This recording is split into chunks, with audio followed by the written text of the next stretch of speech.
Hello mga boss, good evening sa inyo. So, ayan, eto na naman ako, Christopher Orbillo, ang may-ari ng Blesildas Special Pansit Kabagan. Ayan, ang guro na nagnenegosyo. Ayun, so sa usapang kumusta ang benta kapag maulan. Ayan, so yun mga boss, kapag maulan talaga, mahina po yung benta namin. Ayan, so kapag maulan, ang ginagawa na lang namin is more on ano siya, for pick up. Ayan, piniprepare na namin dito and pinipick up na lang nila. Pero kapag yung mga iba gusto nila pa-deliver, so ayun, no choice kundi i-deliver para at least meron pa ring benta. Ayan, so yun yung ginagawa namin mga boss kapag maulan. Kaya ngayon, maulan ngayon mga boss, kaya kokonti yung mga nakakalabas. Yan. So, yung mga ano kasi mga boss, yung mga yung mga customer kasi namin dito sa Pansit Kabagan ay mga usually nagmo-motor sila, pumupunta din sila dito. So, dinadayo kami.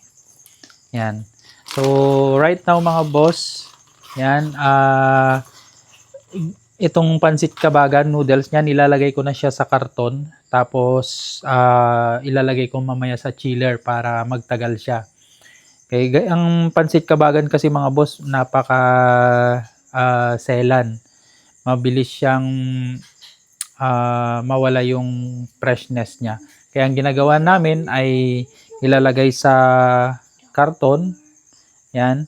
At ilalagay namin sa chiller. So, doon nagtatagal siya.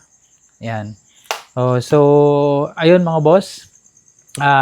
Ito yung lagay namin ngayon, ngayong maulan ang panahon. Yan. So, kumusta ang benta? Mahina siya. Pero nagagawan pa rin ng paraan for pick up or for delivery.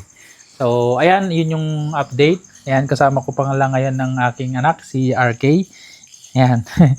Hello, say hello ka naman sa ating mga Hello everyone. Ayan, what's your name? My name is RK at taga Pilipinas po ako. Ayan. Okay, so siya yung panganay ko at anong grade mo na?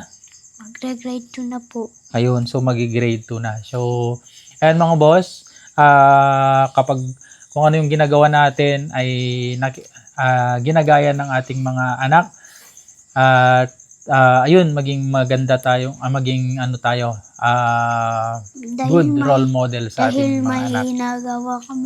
Dahil may ginagawa dito si Papa Ano? Dahil may ginagawa dito si Papa na nag-vlog kaya samaki ako. Ayun. Okay, so yun lang mga boss. Wag anak, ako na. So yun lang mga boss, yung quick update natin. Mamaya anak, okay na. Nagugas ka ng kamay mo? Opo. Oh, sige. So yun lang mga boss, yung quick update natin at kita-kits ulit tayo sa susunod na video. Bye-bye. Ay, may ano pala.